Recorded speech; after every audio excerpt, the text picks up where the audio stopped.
Hello, world. Welcome to another Breakout Finder podcast. I'm your host, Nate Liss. You can find me on Twitter at @AnOutrageJew. And as always, my co-host, Mr. Ryan Lopes. You can find him on Twitter at StillRyan5. And tonight, Ryan, we have a legend in our presence. A big fish, some would say. A real mensch, my people might say. The co-owner of FootballGuys.com and a podcast extraordinaire who is most notably known for his On the Couch series that I know a lot of us have listened to or still are listening to, Sigmund Bloom, and you can find him on Twitter at Sigmund Bloom. What is up, man? Oh, what isn't up? Hey, our people. Well, technically, our people. Our people. As a Bloom, Sigmund Bloom, going back to Lithuania and going back to Austria, and it's beautiful. It's beautiful to be joined by the two of you.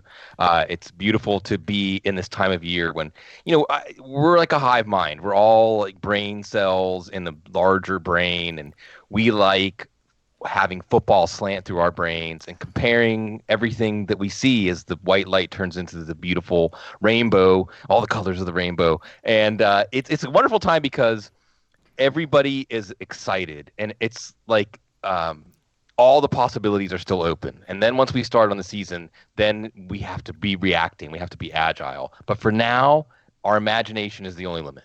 Unbelievable. Bro, Nate, I'm levitating right now. What just happened? I feel weightless. My soul has been, there's a weight has been lifted off me. I feel, dude, I'm ready to go. We had some time off air before this thing went live, man. Yeah. I feel great. I feel centered.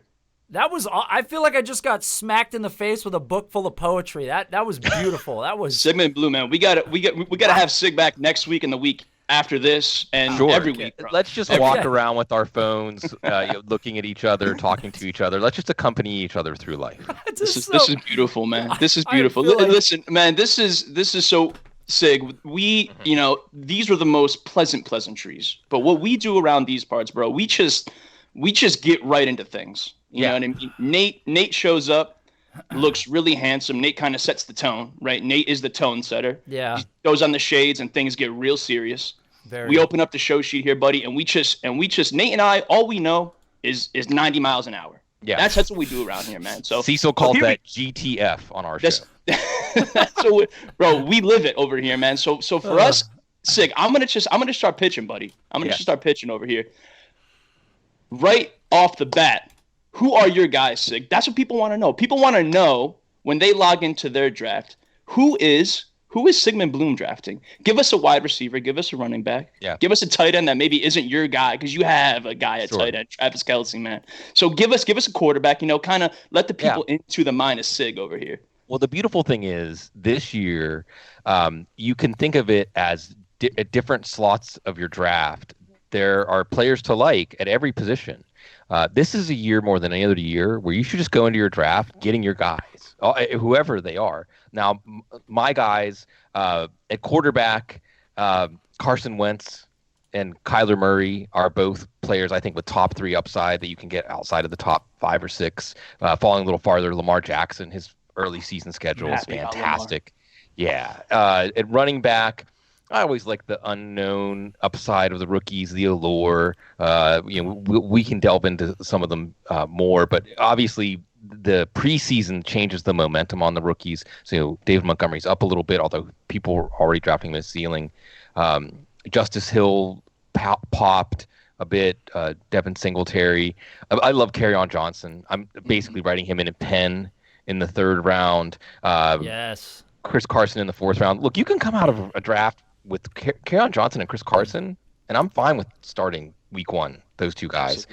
A wide receiver, the list goes on and on and on. And I don't want to bloom anybody, after Kiki Cutie immediately got hurt. That was obviously one of my guys. Curtis Samuel, everybody's catching up to now. I know Matt Harmon is leading the parade there. Allen Robinson is another guy that, just after you witness him go off with Blake Bortles, then he can go off with maybe the next Blake Bortles. Even going later in the draft, I'm still fascinated by Marquise Goodwin, John Brown, annual favorite.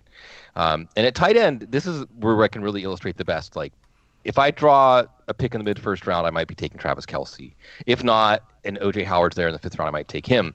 I might take Jared Cook in the 8th round. If none of those guys land correctly for me to take them, then I'm happy taking Mark Andrews or Dallas Goedert, another guy. Hopefully he'll be okay with that calf.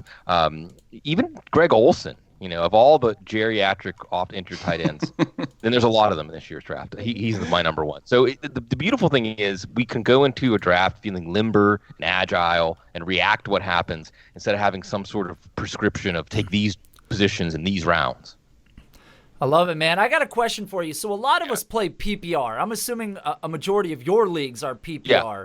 So are you leaning more pass catchers, or are you looking at touchdown upside? I mean, I know you said Chris Carson. The hope is that he's going to be targeted more heavily. I know the hype is coming out of Seattle that he's the best pass catcher on the team, which isn't necessarily good news for Russell Wilson, because I thought that was Tyler Lockett, but whatever. So we're going to move on with that anyways. But I mean, when we talk about running backs, when we start to get a little bit later in here and we're looking at the maybe the running backs that people are starting to question a bit, are you looking more at pass catchers, or like, let's say, Devonta Freeman? Are you high on Freeman? Yeah.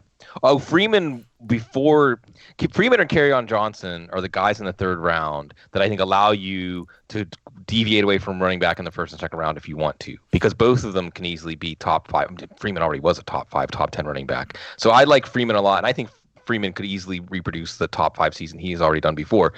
You mentioned pass catchers, and here's something interesting, I think. The pass-catching running backs really failed to live up to hopes last year, with the exception of James White. But was that really more because of injuries? What did James White look like whenever all hands were on deck? And now you have Damian Harris, Giovanni Bernard, Duke Johnson, who now has been freed and revived. Yeah. But they're stubborn about Lamar Miller. Nyheim Hines is another guy, Tariq Cohen. So the pure pass-catching running backs, I think, are, even though they're more valuable in NFL offenses, I don't know that they're more valuable in our fantasy football. Now, someone like Nick Chubb, for instance, who, maybe he'll catch 40 balls by the end of the year, but he's not going to be a major part of the Cleveland passing game. I'm still fine with him in the 2nd round. I'm not sure how much Mark Ingram is going to do as a receiver, but I'm fine with him in the 5th round. So I think that at running back, you mentioned touchdowns. If we have that first number called at the goal line for offenses that we think are going to be down there a lot, and I think Ingram and Chubb both fit the bill. Marlon Mack would be another one, with the Andrew Luck stuff not complicating things. So I don't think that a running back has to be a pass catcher to meet or exceed expectations. We don't. So a lot of the guys that you mentioned, Sig, as your guys, a lot of the guys we're going to touch on kind of a little further down the show sheet. Sure. So I'm cautious as to who we kind of pick and pull out of this bunch here, but. So the flip side of this, and again, we don't have to go, throw too many punches here, but there are guys, obviously every year there's, Evan Silva does his avoid, his top 40 avoids, and there's always fade lists, right? So there were some notable names last year, and so looking ahead to this year, man, you got your favorites, we have our favorites. Nate with his shades on over there, bro. Nate definitely has his favorites. Who are you staying away from, whether it's, obviously injuries is one thing, but just, workload concerns, whatever it may be, man. Are there some names, again, across positions that you just you're not excited to walk away with? Well, look, there's the low-hanging fruit here, Melvin Gordon or Antonio Brown. Yeah. Maybe that's just like the Steelers fan, lifelong Steelers fan, Western Pennsylvania born and bred. Fully transitioning to the Steelers are better off without it. No, but some of the on that same note. So maybe the easy ones aren't the interesting ones. One player I'm never taking is Le'Veon Bell, and interesting. Similarly to Antonio Brown, here's the question: how much of Le'Veon Bell's value was created by the Steelers' offense? I'm very fond of saying that we focus on the player and we think about what's within the player's control whenever we're drafting players in fantasy football, but they really represent an intersection of all kinds of forces. And Bell, when he would go out, DeAngelo Williams was he close to the number 1 fantasy running back? The year that he carried the load. James Conner was a revelation until he wore down. Right. Yeah. So is it the situation or is it Bell? And then you have these complicating factors like Adam Gase. And look, the last time we saw Le'Veon Bell, he didn't have quite the same burst. He didn't have quite the same explosive play. capabilities. He still can carry the load. So I'm not usually taking Bell. I'll take Connor. I'll take Mixon over him. I'll take any number of wide receivers that are around there. He's gone long before I would take him. Another player that go ahead. I was going to say, where does Bell have to, I guess, fall for you to even be remotely intrigued? Because again, there was, he came out and said, obviously it was a ridiculous statement, but he wanted 500 touches or something like that, right? He came out and said straight up, I got the money, got the new team, I'm ready to roll, man. 500 touches. Obviously that's an enormous feat. So I mean, where does where's the comfort spot for you, Sid? With Bell? Is there one late second? Maybe late second. I mean, if Chubb and Mixon, and I probably would even take Dalvin Cook versus Bell I would have to think a lot about. But also these receivers like Juju and Michael Thomas and Mike Evans. Every time I look at my rankings, I'm thinking, why don't I have Mike Evans in the first round? I mean, should Mike Evans be up there with Beckham and Julio and of course Adams and DeAndre Hopkins? Like, what is stopping him? Because we think about all those vacated targets and everyone's thinking about Chris Godwin. I think some are thinking about OJ Howard. I am. But Mike Evans' top target year is like 130, something like that. I think Evans was like 170. I feel like 176 right? Or something. Oh, wait, like 3 or 4 years ago. Yeah. But that was when he was still inefficient and he wasn't the player that he is now. Yeah. But the last 2 years, I think he hasn't been a big target hog. Right. That's that 130 range, 140 range, something like that. Yeah. So I guess Bell would have to fall past those players for me to consider him. And honestly, if you just put it right at like Bell versus Kerryon Johnson, I mean their roles are going to be similar. The offenses are going to be similarly effective. And I mean, I'm just saying. So we do these rankings, right? We do these rankings, or we answer questions from people. But then if you're on the clock in a draft, you sometimes find that you don't believe exactly what you've been putting out there because it takes that moment to really give you clarity. So Sigmund Bloom, wait, tell me this. I gotta hear this from your lips. To the ears of the fans, the many millions of fans out there. Millions. Kerryon Johnson, Le'Veon Bell. It's Kerryon Johnson. Is that what we're saying right now? I'm just saying that if I had to make that choice. Well, see, here's the thing, right? We find that players that we don't like, if they fall too far, everybody's value at a certain point, then we let the rest of the draft make our team for us, right? Well, I wasn't planning on taking this player. I actually like this other player who I have ranked below, or the conventional wisdom has below, but I guess I have to take the player that's ranked higher. And I think we've all had the experience. 1 or 2 games into the season, you remember that moment and you think, why didn't I just do what I wanted to do? And something I want to focus on, because we are all obsessed and we all spend too much time thinking about this and talking about this because we enjoy it so much, is we start thinking the range of outcomes is narrow. And even where we deviate from each other, it's not that wide compared to what reality shows us. Reality is going to blow up all of our rankings. 2 or 3 games into the season, reaches are going to look like brilliant picks. And these value picks is look who I got 3 rounds later than ADP are going to be guys you're dropping. So really, again, I just want to. I'm writing the master plan this week, so this is in my head. The keynote for this year is like, take your guys. Don't let ADP bully you into taking someone you don't want. Don't let some positional value comparison. This is a year really where you can take your guys and build your team any way you want. It's beautiful, man. I was going to say, man, this is what makes a guy like Miles Sanders such a value to me, because Miles Sanders is going much later than many of the other names that we're discussing. Miles Sanders is behind Tariq Cohen for some people. He's behind Kenyon Drake sometimes, Sony Michel. And I'm not honestly overly concerned about Jordan Howard. I understand that Jordan Howard has been in the league and he's proven himself a workhorse in that role. But where they took Miles Sanders, what he's done, I'm kind of in the mindset where there's smoke, there's fire when we hear these consistencies from beat writers and coaches, and they're pumping up guys like this. These are the kind of guys that I feel like if you wait just a touch because you want that extra receiver, and you can grab a Miles Sanders, in the 4th round or the 5th round, depending on where he's going.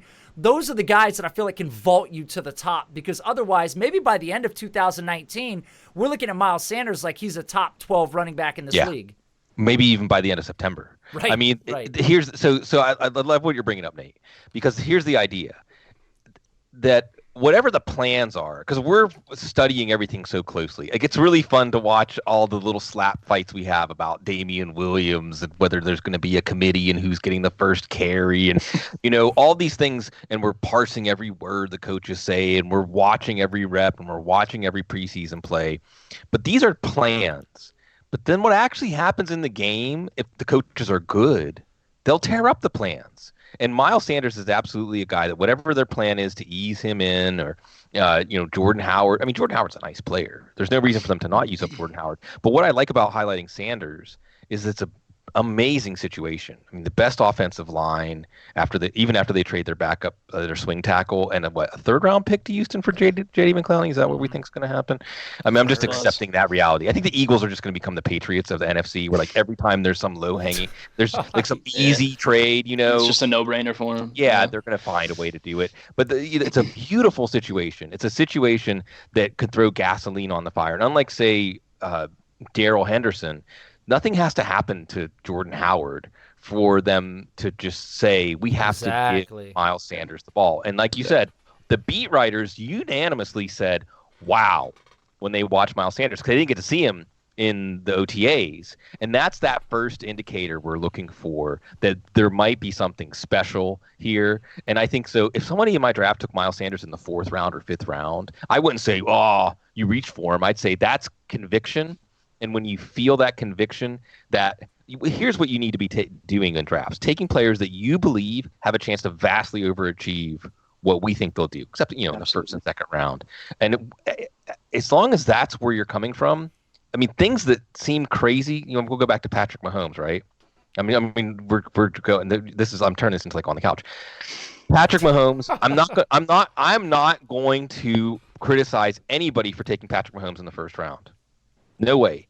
Because if you say it's impossible for him to do better than what he did last year, well, go back to August 13th, 2018 and say he was going to have 5,000 yards and 50 touchdowns. And people say that's impossible. That's not. There's a 0% chance of that happening. So trust your gut, Yep. I like it, man. Nate, so before we keep skating on here, bro, Sig highlighted a couple of guys that you and I have fallen over ourselves about. Lamar Jackson, we're going to talk about Baltimore a little bit later here. He highlighted Kyler Murray. You brought up, another one of our guys in Miles Sanders. Is there anyone else, Nate, that you want to either highlight as someone that is your guy, bro, or do you want to very politely take the flamethrower to anyone's name out here as far as avoids go?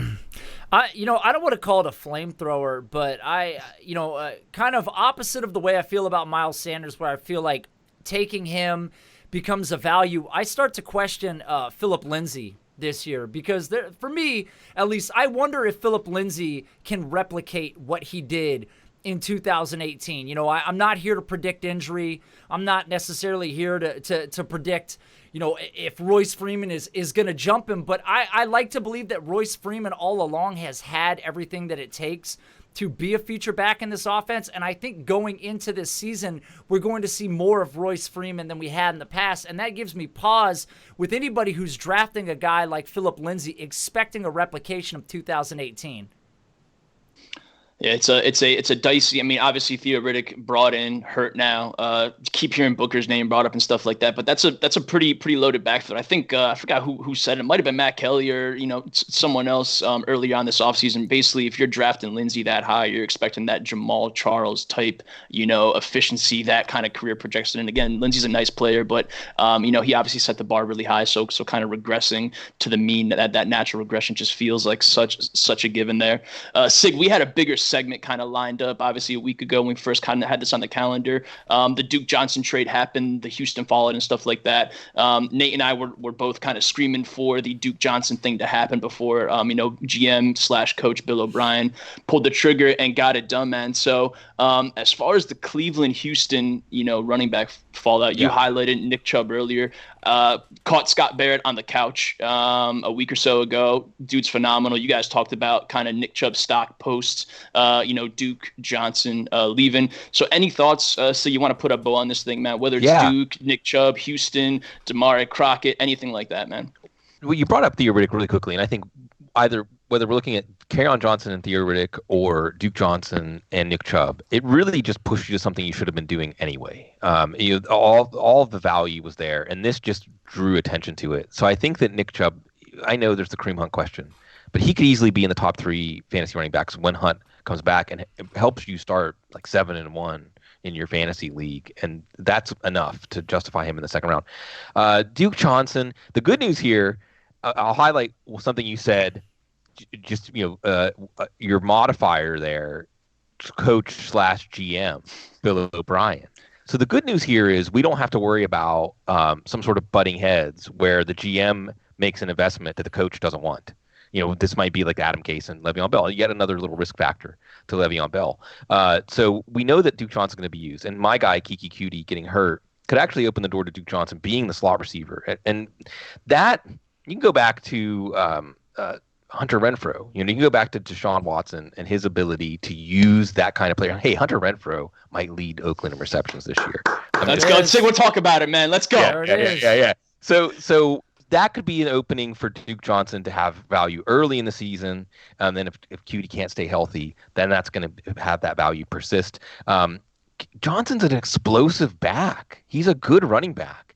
And if they're spreading the field and they're giving him more lanes and more space to work with, I mean, they may find in short order that they need to use with rational coaching. But if we get it, we'll see that Duke Johnson should be maybe not truly a primary running back, but you imagine more of an up-tempo offense, an offense that allows Deshaun Watson, like, moves the pocket, because so what I'm interested in is what are they going to do to keep Deshaun Watson from having bleeding organs this year. Seriously, because man, that's the key.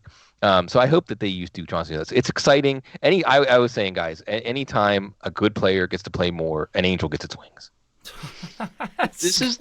Bro, I'm levitating again. I'm off my chair. You can't see me, but I'm off my chair. Yeah, me too. Always. 3 inches. Nate, do you have something that's been on your mind for Sig here, bro? Do you have something that's been eating at you, buddy? You just had to throw out there. I mean, every time he says something poetic, I just question everything I've been doing for the last 35 years. But I will say this. He made a great point with the Nick Chubb thing. Even if you get, let's say, 8 games out of Nick Chubb, with him being one of the best backs in the league, that's important, especially if we're talking about redraft. In a dynasty context, you got to play it a little differently, obviously, and obviously Sig knows that too. But for the idea of redraft, it's such a valuable idea, because Nick Chubb will slip a little bit, due to the fact that there are some people out there that are concerned that Kareem Hunt will return. But at the same time, I think Nick Chubb falling at all is a value, because I think we all believe that Nick Chubb has everything it takes to be one of the best backs in this league. And as some of these other guys that are aging, fighting over contracts, perhaps changing teams, start to get a little longer in the tooth, we may see that passing of the torch. I'm just cliche machine right now, just juggling them out. But then over to Duke Johnson. I really do hope that Duke gets a feature job. We talked about this on the last Breakout Finder podcast. Lamar Miller has literally never been respected. He's never been respected by anybody, even though for the last 5 years he's put up over 1,100 yards every year. I know that's, to some people that's like, man, that's okay production. There's a lot more coming from other players, but he has been productive. He just hasn't been productive in the way we want, because everybody knows that he basically gets the bare minimum. Duke Johnson coming to Houston, man, this is a revelation. I really do hope that they give him the opportunity to really seize this job. Let the best back have the job, because I believe truly that if he gets an opportunity to play in the slot, if he gets his carries out of the backfield, Duke Johnson would be a guy that deserves 15, 18 touches a game. And at that point, man, where is he going in drafts right now? Is Duke Johnson a 7th, 8th round pick in drafts? I mean, with Lamar Miller there and a running back by committee, I'm assuming he's gone up a little bit now that the trades happened, but he seems like the type of guy that could be an extreme value if Lamar Miller's not playing well and Bill O'Brien says, all right, man, it's Duke's time. He's going to get the rock. And if Duke plays the way we all know he has, it could be lights out. So I'm with Sig on the Nick Chubb thing. I think that's a great point, because if you get 8 games out of him and he kills it and gets you to the playoffs, basically, that's a huge value. Absolutely. Yeah, man. Let's keep it pushing right on the subject of running backs here. And Sig, you hit it on the nose earlier, man. It's that time of year where every single word, every single sentence out of a coach's mouth is thrown around, tossed about. Everyone's analyzing it every which way. So a couple backs here, man. Nate and I have talked up Justice Hill quite a bit. I believe you're on board as well. Kind of one of those backs for us, for me, for Nate, that we're not trying to leave drafts without. A guy that I know you were kind of on early and often, Damian Harris. The latest headline for him, man, is that he just hasn't, he kind of shined in OTAs. Everyone kind of, I know you, myself, Damian Harris fans, okay, this is happening. And now it's more or less, it's still Sony Michel's job, and they're kind of walking it back a little bit here. So Justice Hill, Damian Harris, you mentioned a couple other rookies earlier. Sig, are there other backs here that you just have to have? Well, Harris was one. Henderson before Harris, and the thing about Harris is just Sony Michel. At the time that I was stocking up on Harris a lot, and in best ball drafts, so Harris could still end up paying off. But when there was all of that cloud of uncertainty around Michel's knee, and then we found out that he had surgery, and then he started camp on the PUP list. It was starting to fall into place for Harris, but then Michel shows up, and Michel is now, because he actually is participating in training camp unlike last year, worked in more to the passing game. That could get Harris on the field some more, but I think we're waiting for a Michel injury probably for Harris to have value. That being said, it's a plug-and-play offense, and Matt Waldman, speaking of things that will he'll say things make you levitate or otherwise stop you cold, he actually compared, because I'm not big on Damian Harris in dynasty leagues. I'm just big on him in the short term in this situation, and he compared him to Pierre Thomas, and I thought that was excellent. I mean, he's a little more powerful. He's a little thicker version of Pierre Thomas, but that think about Pierre Thomas at his peak in the Patriots offense. I mean, he would rack up the points. Justice Hill, and I think Justice Hill is a terrific example of what was he running? Fourth. Any time a guy's getting significant action in the first preseason game, we question what's the plan for this player. But when you go back and watch Baltimore last year, and you look at the way that they were manhandling the opponents, and also playing 11-on-11 football because of Lamar Jackson, and you put Justice Hill in his initial burst and acceleration, and on some of those plays, they had Gus the Bus cruising in the 8. I think whatever their plans are, we're going to look at Justice Hill similarly to Alvin Kamara in his rookie year, where maybe he may only touch the ball 10, 12, 15 times a game, but there are going to be plays where he has a chance to get to the second and third level and show that speed. And we remember that Hill kept Chris Carson on the sidelines at times. And a couple other guys I want to draw attention to, because rookie running backs are where it's at, right? Later on in drafts now, and this is one of those things where you have to adjust. Tony Pollard. Some of this is probably posturing by Dallas, that they want Ezekiel Elliott to know, hey, we're fine with what we got. They're not really fine with what we got. But Tony Pollard, and this is a guy, it took Darrell Henderson to keep him on the sidelines. And maybe when we watch them both play in the NFL, we might say maybe Memphis should have been having more balance in their backfield. But Tony Pollard has such buzz around him right now.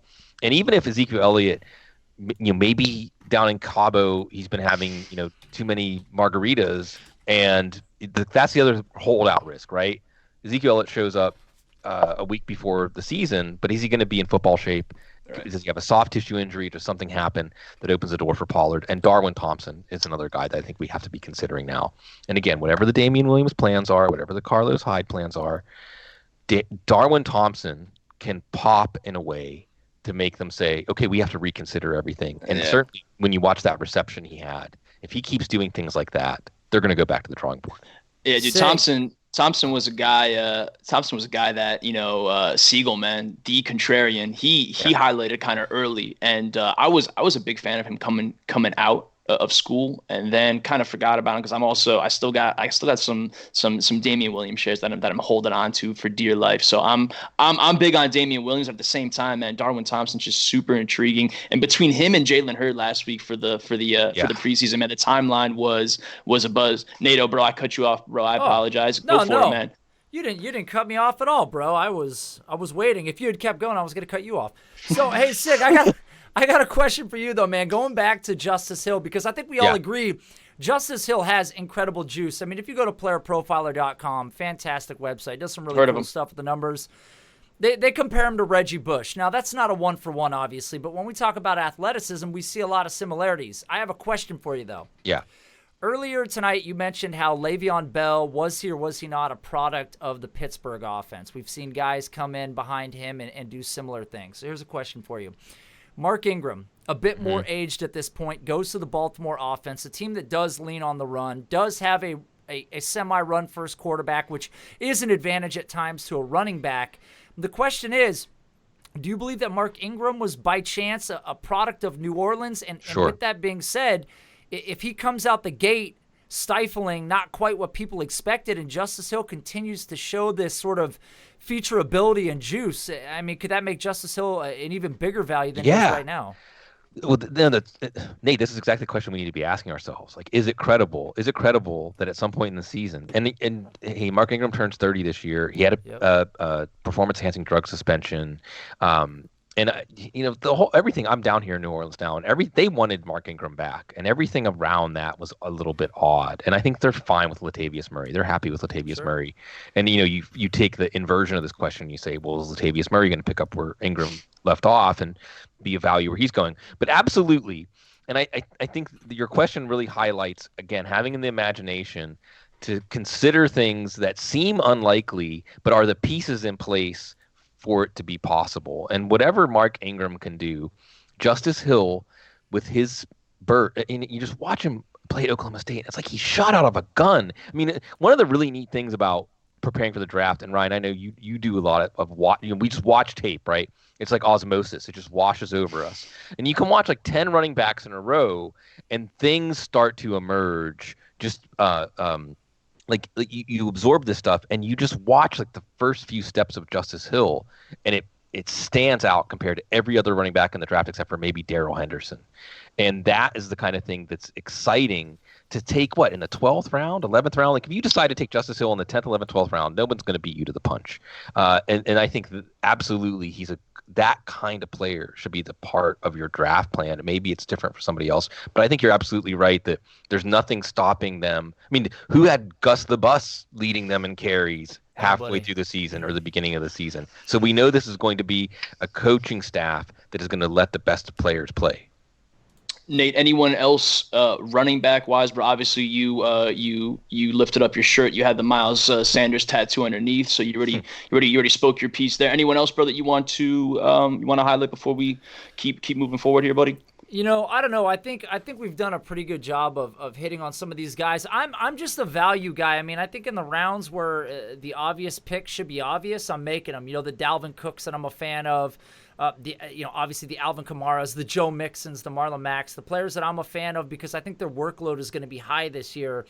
Those are the guys that I have no questions about. No, I think we hit a lot of the names, man. I think we're good here. Rashad Penny, man, makes I'm gonna cry a tear for him because I think Chris Carson is the real deal. Yeah. And makes me nervous. But if I'm a Carson owner and Penny's still there really late, it wouldn't be a bad idea to own him too. Yeah, Carson was that player when caught Evan Silva on one of the first established the run pods, man, and he was a guy that Evan's been hammering as just a hashtag good at football. Seattle loves Carson, man.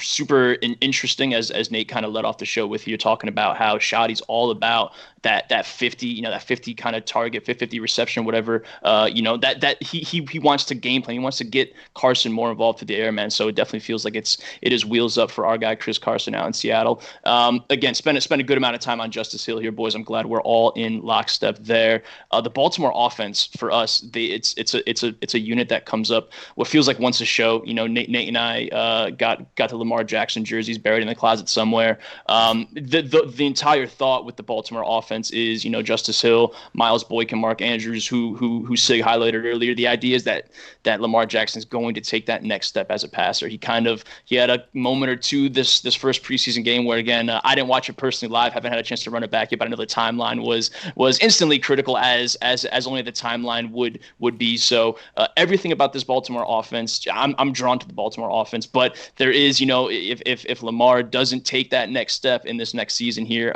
things might kind of come off the rails. At the same time, that rushing upside, man, is so beautiful. It keeps things nice and safe. Sig, any thoughts around this Baltimore offense that we haven't, any stones that we haven't turned over yet, buddy? You hit on Mark Andrews. Nate and I love Miles Boykin, man. Do you have any Miles Boykin thoughts, man? Yeah, and in fact, something that we may talk about a little bit later, that Apex Experts League. Yes, sir. Bloodthirsty. A bunch of sharks out there. It's like the knife fight in Anchorman. Miles Boykin is the guy right now. Hollywood Brown may be the guy. Maybe some point during the season, maybe he'll pull a semi Odell Beckham, and after barely practicing or not practicing at all, then he makes a massive impact right away. But I think it's Boykin. And we saw him get peppered with targets in that first preseason game and fight through a few drops. But I think that what we have to expect here is, go back to Lamar Jackson at Louisville. Every year he was decidedly better than the year before. Look at Greg Roman's history with Tyrod Taylor, with Colin Kaepernick, and leveraging these quarterbacks' running ability to make them very efficient passers. So I think looking at last year's offense is going to be a red herring, and this is going to be then you can even just look at the comments coming out of the Baltimore camp from the players. The players are excited about this. So I think those are the guys you want to hit in the Boykin in the late rounds, Hill, Andrews, Lamar Jackson. And the key here is in that first week they get Miami. Now maybe that's bad for Miles Boykin because he'll probably get Xavier Howard. Maybe that's more of a Mark Andrews week. Maybe it's a Willie Snead week. I don't know. But then you get Arizona without Patrick Peterson. And then you get Kansas City. So those weeks are weeks that we're going to see, I believe, the Baltimore offense push to the limits of his capabilities. I mean, maybe the Arizona game, if things aren't all the moving parts aren't working together yet, that Baltimore just runs Arizona out of the stadium and keeps their defense on the field for like 10 minutes at a time. Yeah. But that Baltimore KC game, it was a great game last year. It was one of the games of the year last year. I'm looking forward to it this year. Awesome, man. Nate, man, any other Lamar Jackson thoughts to kind of put the cherry on top? Man, we've gushed about him week over week. I think our chips are pushed into the middle of the table at this point, man. I mean, well, the one thing I will say, if you were a fan of Lamar Jackson last year, and then we hear going into this offseason that he's more accurate, he's bigger, it's going to help his durability, and then we look at the fact that they added Mark Ingram, Justice Hill, Miles Boykin, Marquise Brown. I mean, I don't see how you're not a fan. If you already liked him, he should have jumped way up in your ranks because all they did was add weapons around him that he didn't necessarily have in the past. And then, you've got some veterans in Snead and Mark Andrews coming back and some things like that. But I'm just a fan of the fact that if you liked him last year and he was productive, and as Sig said, we expect to see growth because this is what he has done from year to year through college at Louisville. And there's an expectation that he's going to do it this year as well. Infuse these new weapons, give him a solid veteran back in Mark Ingram, who we all agreed there's a chance he may not be the back that we expect him to be. But if he comes out the same way he was in New Orleans, man, that's a huge boost to Lamar Miller's confidence. And you should be buying him. Absolutely. So the Mark Andrews train, we got ourselves a commander here in Sig, man, and Sig himself, the drumbeat commander. I get excited when the little drumbeat emoji comes on the timeline, Sig. So Mark Andrews, let's finish the tight end talk here. Jordan Reed is a guy that Scott Barrett last year was all in on. I followed suit. Wasn't the Jordan Reed year. All the buzz out of Washington, man, is he is 100%, which is kind of step one in Jordan Reed's history. We know about the injuries and that's never really kind of shaken out in his favor. So Jordan Reed, a guy that really hasn't been talked about a lot to start the season, but again, these reports, these drum beats, man, are getting louder and louder out of Washington. Darren Waller out in Oakland as far as another late round option. I think he's battling some sort of calf injury. He hasn't been at practice for the past week or so.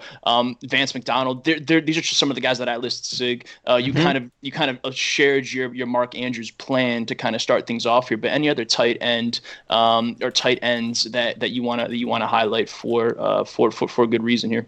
Yeah, and now look, Jordan Reed, and I've bought into Jordan Reed at times. I mean, every year we're telling ourselves a positive story. Last year it was that he got the toes fixed. This year it's that he's more explosive now because it's a year removed from it.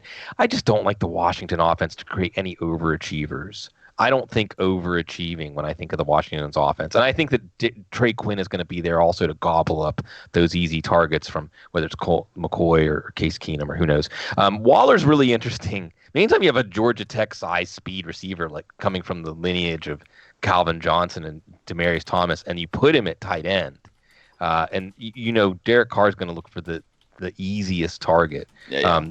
And I think that he's close to being over the injury now. Vance McDonald's interesting because he has the carryover chemistry he could be the number 2 target in this offense. He could be the guy that if Juju's bracketed and it's not working, that Roethlisberger's looking for when the bullets are flying. Of course, Dallas Goedert and that calf injury. I do think that Goddard. Speaking of drumbeat, and I blame Matt Harmon for it actually going. Is that right? Okay. Well, because Harmon. We've been saying drumbeat for years and years and years on the show. And this year, Harmon started his drumbeat watch or his column, and then it became cool. When he said it, it became cool, and now people are saying blame us. Man, for we it. had Harmon on the show 3-4 weeks ago. He had a shirt unbuttoned, man. He was looking like the definition of cool. He's the Southern California all the way. I mean, you knew Matt before Southern California, after Southern California. You see what it does to him, and it may make you want to move there. It may make you want to never move there. But Dallas Goedert is a player that from the off season, there's just been this reporting out of Philly that this guy looks like he's ready. And he looked ready in the first preseason game and then had that calf injury. But he's another one where I think that whatever their plans are, they're going to run a lot of 2 tight end. And Goddard is going to be a bigger mismatch than Ertz. And Goddard's more explosive after the catch than Ertz. And Goddard can get to more bombs. I mean, Zach Ertz is a fantastic player, but Goddard has more of those skills that add value and allow him to make plays that other tight ends wouldn't be able to make. And even Tyler Eifert, look, and here's the thing, right? If you're waiting at quarterback, if you're waiting at tight end, then you should really have a narrower view. It's like streaming. You're looking at the early part of the season. Well, as long as Tyler Eifert is healthy, and so far, knock on wood, he is. If you go back and watch him last year, in a game or two before he had that injury, he looked like good old Tyler Eifert, who on a game per game production basis is right there with just about anybody but Rob Gronkowski. Right. Now you have AJ Green probably out for at least the first 3 or 4 games, maybe longer. If Tyler Eifert is feeling good to open the season, he could be one of the primary targets for this offense. And they open with Seattle in a game that should be one of the more high-scoring games of Week 1 when you look at the state that the defenses are in. And I do think that that's why, I haven't even mentioned Russell Wilson, but Russell Wilson, Tyler Lockett, these guys are exciting too, because whatever Seattle's plans are, those first 6 games without Jerron Reed are going to be rough. And we'll even see if Ziggy Ansah is healthy and effective. They could be games where they have to depend on Russell Wilson. And we know that if Russell Wilson just gets the chance, he might be the number 1 fantasy quarterback through the first 5 or 6 weeks. Oh my! I'm sick. Yeah. He just teed it up for you, Nate. Just teed it up for you. Yeah, but look at the schedule. Have you seen who Seattle? They're playing Cincy, Pittsburgh, New Orleans, the Rams, Arizona, Cleveland. These are all games when they're going to need Russell Wilson to pull a rabbit out of a hat. I love it. And we already talked about this on other shows. Like, the expectation is that Russell Wilson was never going to have just 427 passing attempts ever again.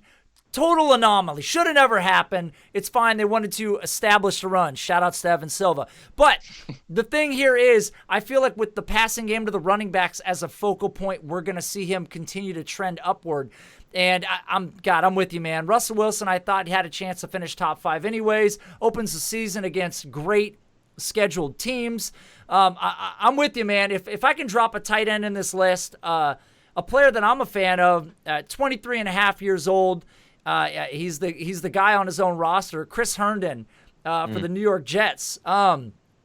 This is a guy last year, when you look, number 13 in air yards, number 16 in receiving yards. Again, when you look at his total targets, he only had 56 on the year. So this was a guy that was, in my opinion, was playing out of his mind at one point, especially on a team that's so devoid of any talent. Jermaine Kearse gone, so 76 targets out the window. You go look at Sam Darnold. I know it's really focusing tight here, but when you look at the Houston game, the Green Bay game towards the end of the year, number 3 quarterback, number 7 quarterback. So he really started to come alive towards the end of the season. And there's a lot of belief that we're going to see that Sam Darnold step forward. So if the reality is that Robbie Anderson is the biggest primary weapon aside from Le'Veon Bell, who we all expect to see his given targets, Chris Herndon could be a sneaky tight end that could be a good value for people. Did he end up getting, what was it? Was it 3? 4 games. Was it 4? Now, did he end up appealing? Nothing happened there, right? Yeah, man. Herndon was a guy that, I'm excited that Nate, kind of highlighted his name despite the suspension and all that, because he's a player that I think had a role last season, and I guess the hope is that after those 4 games kind of pass him, he just kind of fits right back in. I know they're talking of Robbie Anderson's role and looking to expand him, as more than just like the de facto, lid lifter. So yeah, it's an interesting offense with the exception of Le'Veon Bell, then, I guess, huh? Sig, I gotta ask you a question, man. Please. I blew it up on the show sheet, nice and big. It's something that I've got to settle, and I've been thinking about this for a long time. So it just happened to me again recently.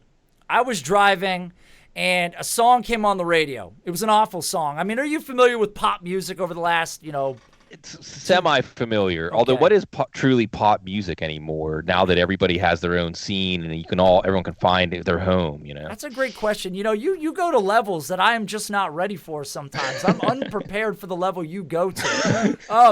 So Barbie Girl by Aqua comes on. Yeah. Okay, but a terrible song, right? It's like the brainwash scene with Will Ferrell from Mugatu. What the hell is the movie called, Ryan? Somebody help me out here. Bro. Zoolander, yes. It's going to let you swim out there for a little while I'm thinking, yeah, let me swim out there. It's fine. So I was thinking to myself, Sig, if you were forced to listen to one song for the rest of your life, and I got to pick it, which one of these 3 could you actually live with yourself with? First one is going to be Photograph by Nickelback. Okay. I thought you were going to say Def Leppard. No. These are gonna be terrible. Who Let the Dogs Out by the Baha Men. And just to mix it up, because I don't know where you are on the spectrum, I'm gonna give you My Heart Will Go On by Celine Dion, who I just found out is not related to Dion Lewis. Yeah. Or Louis Celine. There you go. That's for the Bukowski fans out there. I think, Who Let the Dogs Out it's a jock jam, right? I mean, who doesn't have positive memories attached to Who Let the Dogs Out? Who doesn't simpler times. Well, but then the Celine Dion one is interesting now because there's a whole new context for that song because they keep playing it over the heart, uplifting sports highlights, right? Like, oh, it was great when Kawhi Leonard hit that shot, but it's even better with the theme from Titanic in the background, right? He's got a point.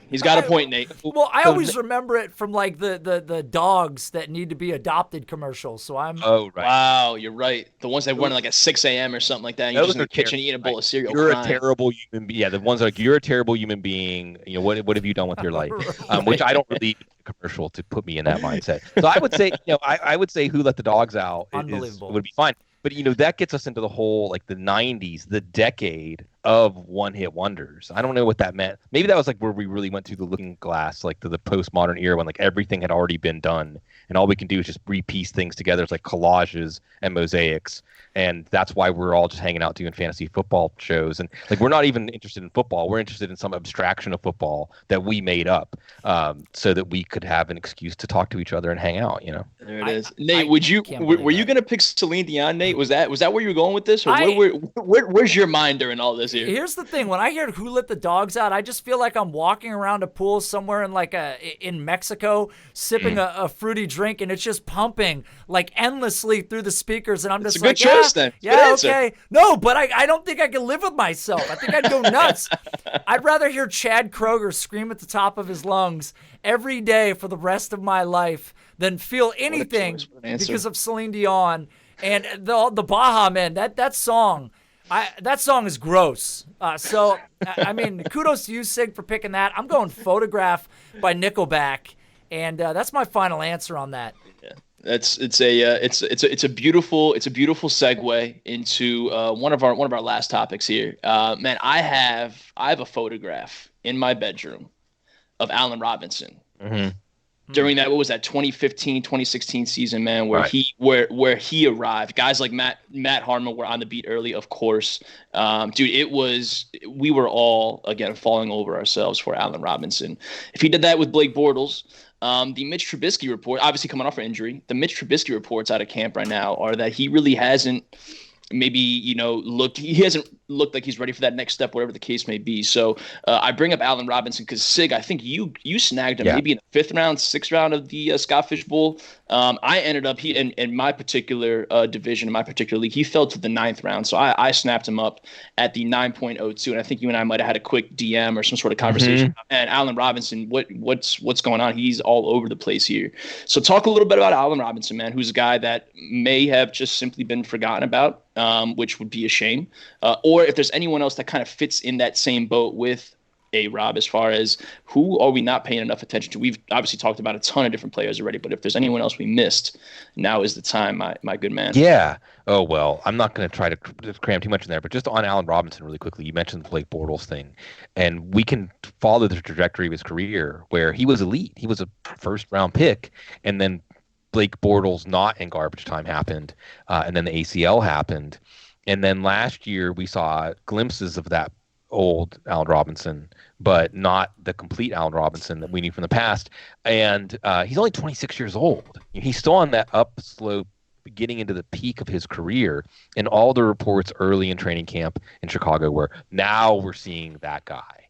The Trubisky stuff is interesting because I think that absolutely there's been some sort of continuity between different Chicago beat reports saying he's been up and down. He's had some off balance. I'm sorry, some throws that were inaccurate or interceptions. But then you see, I think it was Adam Hodge saying in a conversation with Evan, well, this is more like install time. Let's see what works. Let's see what doesn't work. And then we're going to move forward with what works. And there was a lot of times during Patrick Mahomes' camp last year that I think people were mistaking interceptions and uneven practices for a sign that he wasn't ready, when really it was. And it's coming from that Kansas City, Philadelphia bloodline. So I still have hope for the Chicago offense. And even if it's Mitchell Trubisky from last year, before he got hurt, when that offense was good, it was like an all-you-can-eat buffet for fantasy football.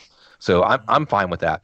I'm not going to highlight anybody in particular, but I do think that the Allen Robinson conversation, I think Marquise Goodwin kind of fits into this a little bit. Royce Freeman was a name that was brought up earlier that fits into this. So we have the wisdom of the crowd via ADP. And I don't think you should be a slave to ADP. I don't think that you should let ADP make your decisions for you in the draft. But what ADP represents in some ways is all of us putting our mind to this and what kind of result did we come up with.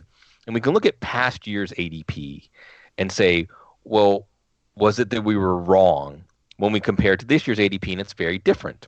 So Marquise Goodwin, for instance, was a 5th or 6th round pick at this time last year, and then now he's a 15th, 16th round pick. Now there's not a lot of buzz around Goodwin like there was at this time last year. The whole San Francisco thing just tells me Kittle again. It's just going to be Kittle.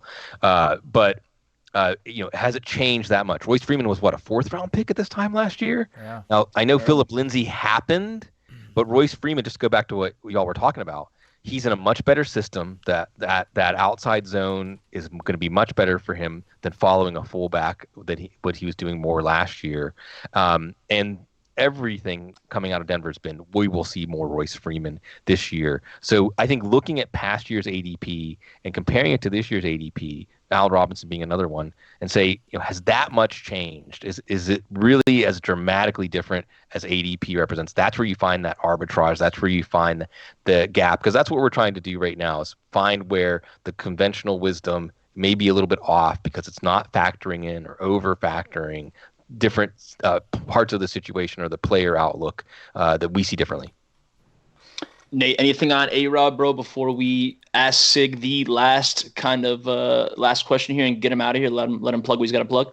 No, man, I think Sig really hit it. The people that have been Allen Robinson truthers the whole time never went anywhere. If you owned him in Dynasty, I don't think you were selling him. There was no fear. Look, he ended up with a new quarterback in a different system. He came off injury. He played with Blake Bortles. This is a guy that had 150-plus targets back-to-back years. I mean, so he's been the guy. In 2015, as you alluded to, at age 22, still young. He had a breakout year. So there's nothing about Allen Robinson's talent that fell off. The situation changed. Injuries changed. I'm with you guys. For some reason, he's getting that Lamar Miller treatment. He's the wide receiver 1 on his own team, without question. And it's funny to me that he would slip it all because, like when I did the Scott Fishbowl, man, I spent round after round just chewing up the wide receiver 1 on every roster. If they came up, I was like, damn, I don't want to push running back again. Boom, I push him. I take the wide receiver 1. It was late, it was Cortland Sutton. It was late, it was Robbie Anderson. I just couldn't stop myself. And I feel the same way with a guy as talented and as young, as Sig said, as Allen Robinson. I mean, I think it's definitely wheels up in the system for another year, healthy, as the absolute wide receiver 1. I'm super psyched about Allen Robinson. All of us, man. Allen Robinson truthers. Sig, the last I said question. It's kind of a little quick segment here. For me, there are two kind of dates in the calendar that I kind of mark during the offseason here. The MFL 10 of death that happens, and the Apex Writers League. Bunch of my buddies in there. Obviously, you are swimming in the waters with sharks during this Apex draft here, Sig. If you can just tell the good people at home that may not be familiar with what Apex is all about, the Apex Writers League, and then kind of detail real quick, man. And then, like I said, we will get you out of here. Some of your favorite picks, some picks that maybe had you kind of rolled back in your chair and maybe had you going back to start thinking about some things. Because again, these are the big guns in the industry, and these are the guys I hear that are making waves, man, and either raising or lowering ADPs left and right. Yeah, it's true, and it makes for a draft that's kind of like, this is your draft on drugs, because the thing is, it's one of those drafts where truly finding a way to zag when everyone else is zigging becomes difficult. But that is what happens. Usually there is just a hysteria, like frothing at the mouth for wide receivers.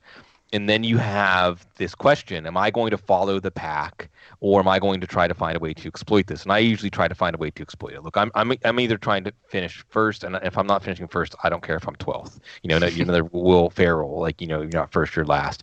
So I took Travis Kelce in the first round just because I was picking 6, and David Johnson did fall to me. So I was tough because I like putting chips on the Arizona offense just because it's fun. Well, and I expect Cliff Kingsbury to use him a lot more efficiently than he was used last year. But I really think that Kelce, now with this San Francisco wide receiver stuff, I'm more open to Kittle. And Kittle did go. It made me. You brought up Sean Siegel earlier, so I took Kelce 6 overall, and Kittle went in the 4th pick of the second round to Sean, which is as early as I've seen him go in any draft, and that made me feel good about going for an early tight end, because what you're looking for here is I want an advantage if I can make it to the playoffs, where I feel like I have an advantage over the team that I'm playing. And I think Ertz is going to take a step back in targets. Kittle, I expected to come down a little bit. I'm not so sure about that.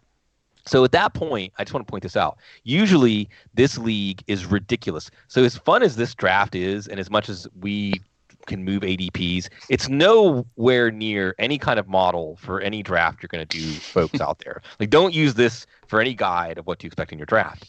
But usually we have a contest basically to see who can take the tank to E on quarterback. So I fully expected that I would be able to get Patrick Mahomes in the 4th round with the 7th pick of the 4th round and pair up Mahomes and Kelce. And I am fully on board with the Mahomes-Kelce draft strategy this year. Anybody who wants to try it, report back in 3 or 4 months and let us know how it goes. Because I think they could give you a clear advantage at those two positions. And then you have all season to build your wide receiver and running back core. And you can throw all kinds of high upside darts. As far as whose draft I liked or other things that happened, Matt Harmon was picking right next to me. And that got to be frustrating because he took Tyler Lockett right in front of me, and I then had to take Allen Robinson, which I wasn't upset about. These are 4th round picks. A handsome son of a gun, Matt, man. Absolutely. The hair is impeccable. That's what it is. It's the hair. The Werewolf of London. He took so look at what he did to me. He took Curtis Samuel, a pick before I was going to take Curtis Samuel in the 6th round. And notice these rounds. This is what happens to wide receivers. I had to take Kiki Cutie. He took John Brown, a pick in front of me, in the 8th round, and I had to take Deshaun Jackson.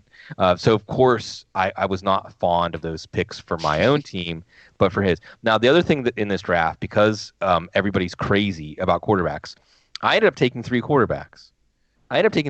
Because I took 3 quarterbacks that I think have clear top 5 upside. I took Carson Wentz in the 11th round. I took Lamar Jackson in the 13th round, and I took Cam Newton in the 14th round. And I'm looking at it like this. If I can just cherry pick the easiest matchups for these guys and just step through the schedule, because anybody who does weekly projections knows that there are just certain matchups you're going to circle. Like Arizona is going to be one of those matchups this year. With Cam Newton, it's really any NFC South game. I did end up taking Miles Boykin in that one in the 15th round. But it's fun because it forces us to take a stand on players. And I'm doing a draft right now called Goyd on Roids that's been going, 15 years. I don't even know. And this is a draft, guys, where you start 2 quarterbacks, 2 running backs, 3 wide receivers, 2 tight ends, plus 2 offensive flex, plus defensive tackle, 2 defensive ends. I'm sweating. So you're starting a full wide receiver, and the IDP scoring is so that, deciding whether to take, say, Aaron Donald or, DeAndre Hopkins is a real tough choice, or deciding whether to take Myles Garrett or, Kerryon Johnson. I mean, it makes it so you just have to take players you believe in. You don't try to play any games with positional runs or trying to game the system. You just take the guys you believe in, and that's really what the Apex League ends up like. Nate, man, I don't dabble in the IDP world, NATO, man. But if you have anything to add to again, a good guy, Sig here, man. Highlighted Curtis Samuel enough. I know that's gotta make you just all sorts of happy, man. Anything else you wanna add here before we get Sig out the door? Man, I do not play IDP, so I salute all those that do, because Absolutely. That's just on another level. We all know Curtis Samuel is a fan of most. We're all hoping that he has the breakout year that we expect. You only hear good news coming out of camp. But no, man, Sig, I just want to thank you for making time on here.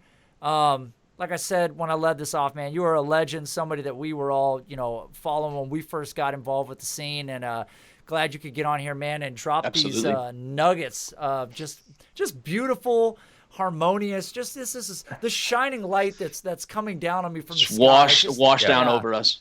It's a blessing. It's a great pleasure, and y'all are way too kind. And I just enjoy. It makes me feel good to be in a room with people like the two of you and all the other wonderful people in our world. It makes me feel good about spending my time doing this, because I look at these folks and I say, well, I must not be wasting my time.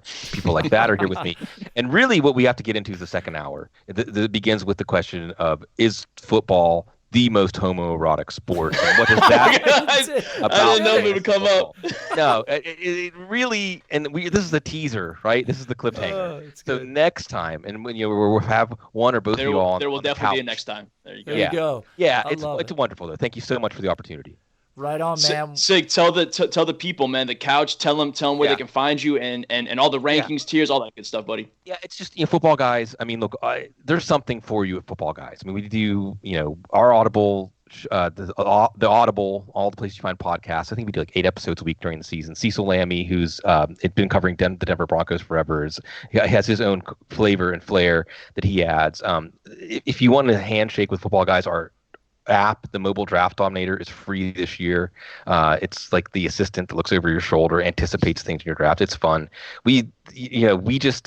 Football Guys has been around since even before I was doing fantasy football, and it really has just been around, not necessarily always dominate your league and win and things like that, but really I think it's the camaraderie and enjoyment of sharing the experience of being stimulated by football and wowed and floored and disappointed and the whole roller coaster.